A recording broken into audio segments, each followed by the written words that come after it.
ശാപമാണ് വിജയ നിങ്ങളുടെ രക്തദാഹം. കാസർഗോഡ് ഇരട്ട കൊലപാതകത്തിൽ പൊട്ടിത്തെറിച്ച് ഷാഫി പറമ്പിൽ.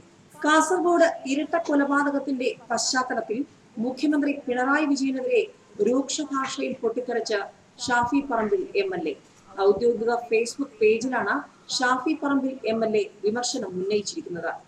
നാൻപെറ്റ മകനെ എന്ന് വിളിച്ചു കരയാൻ ഇവർക്കുമുണ്ട് അമ്മമാർ എന്ന് പറഞ്ഞാണ് ഷാഫിയുടെ ഫേസ്ബുക്ക് പോസ്റ്റ് തുടങ്ങുന്നത്.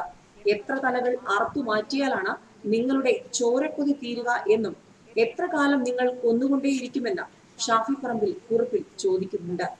ഈ രക്തദാഹം ശാപമാണെന്നും ശീലിപ്പിച്ചത് നിയന്ത്രിക്കാൻ കഴിഞ്ഞില്ലെങ്കിൽ അമ്മമാരുടെ കണ്ണീരിൽ നിങ്ങൾ ഒലിച്ചു പോകുമെന്നും മുഖ്യമന്ത്രി പിണറായി വിജയനെ പേരെടുത്ത് പരാമർശിച്ച് ഷാഫി പറമ്പിൽ വിമർശിക്കുന്നു. കാസർഗോഡ് പെരിയ കല്യൂട്ട് സ്വദേശികളായ കൃപേഷ്, ശരത്ലാൽ എന്നിവരാണ് കൊല്ലപ്പെട്ടത്.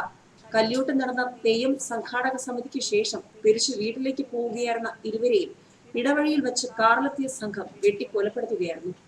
ജോഷി യൂത്ത് കോൺഗ്രസ് പ്രവർത്തകനും ജവഹർ ബാലജനവേദി മണ്ഡലം പ്രസിഡന്റുമാണ്. 3 അംഗ സംഘമാണ് ഇരുവരെയും ആക്രമിച്ചതെന്നാണ് സൂചന. ഷാഫി പറമ്പിലിന്റെ ഫേസ്ബുക്ക് പോസ്റ്റിന്റെ പൂർണ്ണരൂപം ഇങ്ങനെയാണ്: നാൻപെറ്റ മകനെ എന്ന് വിളിച്ചു കരയാൻ ഇവർക്കുമുണ്ട് അമ്മമാർ. എന്നാ നിങ്ങളുടെ ചോരക്കുതി തീരുക? എത്ര തലകൾ ഇനിയും അറുത്തു മാറ്റണം? എത്ര വെട്ടുകൾ ഇനിയും നിങ്ങൾക്കെതിരെ പ്രവർത്തിക്കുന്നവരുടെ ശരീരത്തിൽ ഏൽപ്പിക്കണം? എത്ര കാലം നിങ്ങൾ കൊന്നുകൊണ്ടേയിരിക്കും? ശിലയായി മാറിയ ഹൃദയം കൊണ്ട് എതിർ പാർട്ടിക്കാരനെ കൊന്നുതള്ളാൻ ഉത്തരവിട്ട ശേഷം മൈതാന പ്രസംഗത്തിൽ നവോത്ഥാനം വിളമ്പുന്നവന്റെ മുഖത്ത് കാർപ്പിച്ചു തുപ്പണം. ശാപമാണ് വിജയ ഈ രക്തദാഹം. നിങ്ങളൊക്കെ തന്നെ ശീലിപ്പിച്ചത് നിയന്ത്രിക്കാൻ കഴിഞ്ഞില്ലേ?